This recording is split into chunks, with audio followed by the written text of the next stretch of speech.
ಡಿ.ಕೆ. ಶಿವಕುಮಾರ್ ಅವರು ಹೇಳಿದ್ರು ದೆಹಲಿಯಲ್ಲಿ ದೊಡ್ಡವರಿದ್ದಾರೆ, ಅವರು ಪ್ರತಿಕ್ರಿಯೆ ಕೊಡ್ತಾರೆ ಅಂತ. ಪರಮೇಶ್ವರ್ ಅವರು ಹಂಗೆ ಅಂದ್ರು, ಕೇಂದ್ರ ಸರ್ಕಾರ ಇದೆ ನೋಡ್ಕೊಳ್ಳುತ್ತೆ ಅಂದ್ರು.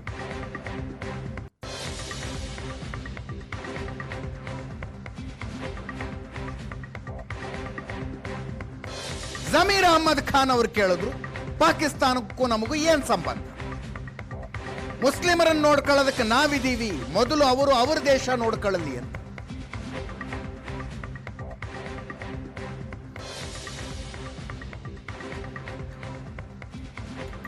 ಕೋಗಿಲು ವಿಚಾರದಲ್ಲಿ ಪಾಕಿಸ್ತಾನದ ವಿದೇಶಾಂಗ ಸಚಿವರು ಸಹ ಅದನ್ನು ಪ್ರಸ್ತಾಪ ಮಾಡ್ತಾ ಇದ್ದಾರೆ. ಅದಕ್ಕೆ ನಮ್ಮ ದೇಶದ ಹಿರಿಯ ನಾಯಕರುಗಳಿದ್ದಾರೆ, ಅದಕ್ಕೆ ಉತ್ತರ ಕೊಡ್ತಾರೆ. ಕೋಗಿಲು ವಿಚಾರದಲ್ಲಿ ಪಾಕಿಸ್ತಾನದ ವಿದೇಶಾಂಗ ಸಚಿವರು ಸಹ ಅದನ್ನು ಪ್ರಸ್ತಾಪ ಮಾಡ್ತಾ ಇದ್ದಾರೆ. ಅದಕ್ಕೆ ನಮ್ಮ ದೇಶದ ಹಿರಿಯ ನಾಯಕರುಗಳಿದ್ದಾರೆ, ಅದಕ್ಕೆ ಉತ್ತರ ಕೊಡ್ತಾರೆ. ಪಾಕಿಸ್ತಾನ ಎಂಟ್ರಿ ಆಗಿದೆ ಸರ್ ಈಗ ಬೆಂಗಳೂರು ವಿಚಾರಕ್ಕೆ.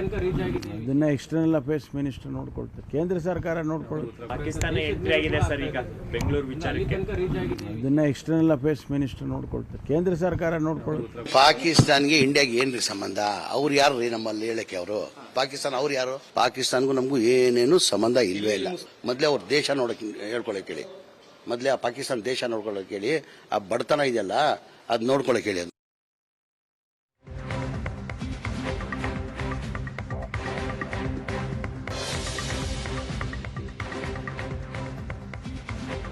ಬಿಜೆಪಿ ಮುಖಂಡರ ಪ್ರತಿಕ್ರಿಯೆಗಳು. ಅಲ್ಪಸಂಖ್ಯಾತರ ಓಲೈಕೆ ನಡೀತಾ ಇದೆ. ಪಾಕಿಸ್ತಾನ್ ಜಿಂದಾಬಾದ್ ಎಂದವರ ವಿರುದ್ಧ ಕ್ರಮ ಕೈಗೊಳ್ಳಲಿಲ್ಲ. ಡಿಜೆ ಹಳ್ಳಿ ಕೆಜೆ ಹಳ್ಳಿ ಗಲಭೆ ಸಮಯದಲ್ಲಿ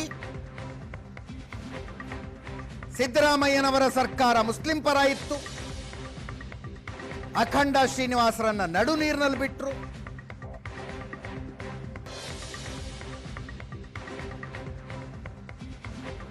ಬಿವೈ ವಿಜಯೇಂದ್ರರ ಹೇಳಿಕೆ. ಕೇಂದ್ರ ಸಚಿವೆ ಶೋಭಾ ಕರಂದ್ಲಾಜೆ ಅವರು ಕೂಡ ಮಾತಾಡಿದ್ದಾರೆ. ಪಾಕಿಸ್ತಾನದ ಜೊತೆ ಕಾಂಗ್ರೆಸ್ ಕೈ ಜೋಡಿಸಿದೆಯಾ ಅಂತ.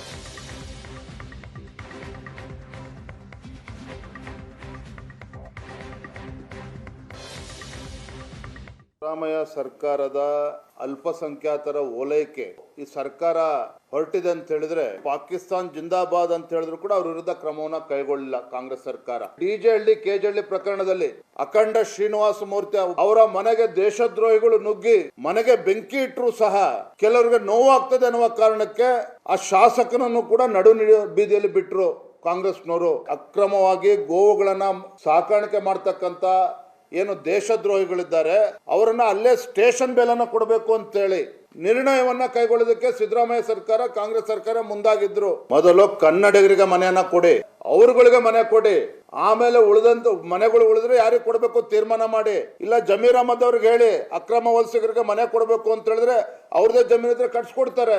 ಗ್ರೇಟ್. ಪಾಕಿಸ್ತಾನ ಪ್ರತಿಕ್ರಿಯಿಸಿದೆ ಅಂತಂದ್ರೆ ಇದರ ಹಿಂದಿರುವಂತ ಶಕ್ತಿ ಯಾವುದು? ಭಾರತದಲ್ಲಿ ಯಾರ್ಯಾರನ್ನ ಎಲ್ಲೆಲ್ಲಿ ಸೆಟ್ಲ್ ಮಾಡ್ಬೇಕು ಅನ್ನುವಂಥದ್ದನ್ನು ಯಾರ್ಯಾರು ಯೋಚನೆ ಮಾಡ್ತಿದ್ದಾರೆ ಅನ್ನುವಂಥ ನಿಮ್ಗೆ ಸ್ಪಷ್ಟ ಗೊತ್ತಾಗುತ್ತೆ. ಅಂದ್ರೆ ಅದರ ಜೊತೆ ಕಾಂಗ್ರೆಸ್ ಸರ್ಕಾರ ಕೈ ಜೋಡಿಸ್ತೀಯಾ? ಪಾಕಿಸ್ತಾನದ ಜೊತೆ, ಬಾಂಗ್ಲಾದೇಶದ ಜೊತೆ ಅಲ್ಲಿರುವಂತ ಅಕ್ರಮ ವಲಸಿಗರನ್ನ ನಿಮ್ಮ ವೋಟ್ ಬ್ಯಾಂಕ್ ಅನ್ನಾಗಿ ಮಾಡ್ಕೊಳ್ಳಕ್ಕೆ ನೀವು ಇಲ್ಲಿ ಸರ್ಕಾರ ನಡೆಸ್ತಿದ್ದೀರಿ ನಮ್ಮ ಟ್ಯಾಕ್ಸ್ ಹಣದಲ್ಲಿ.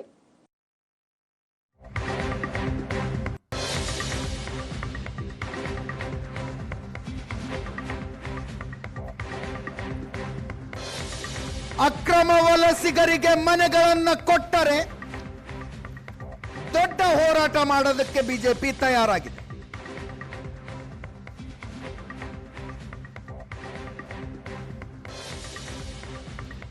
ರಾಜ್ಯ ಸರ್ಕಾರ ಏನು ನಿರ್ಧಾರ ಕೈಗೊಳ್ಳುತ್ತೆ ಅನ್ನೋದನ್ನ ನೋಡಿಕೊಂಡು ಹೋರಾಟದ ನಿರ್ಧಾರ ಮಾಡ್ತಾರಂತೆ.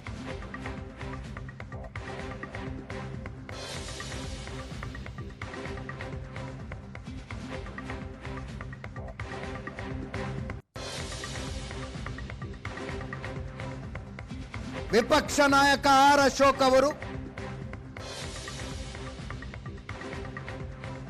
ನಾಳೆ ಕೋಗಿಲಿಗೆ ಭೇಟಿ ಕೊಡ್ತಾರಂತೆ.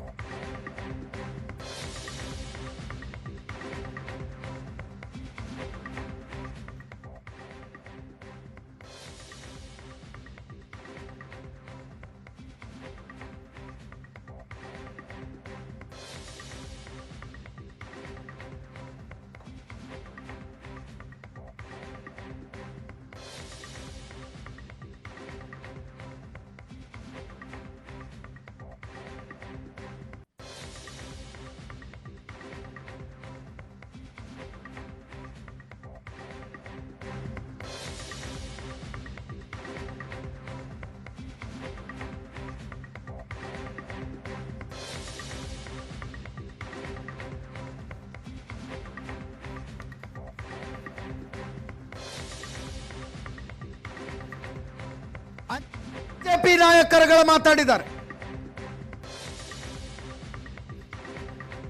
ಕೇಳಿಸ್ಕೊಳ್ಳಿ ಒಮ್ಮೆ.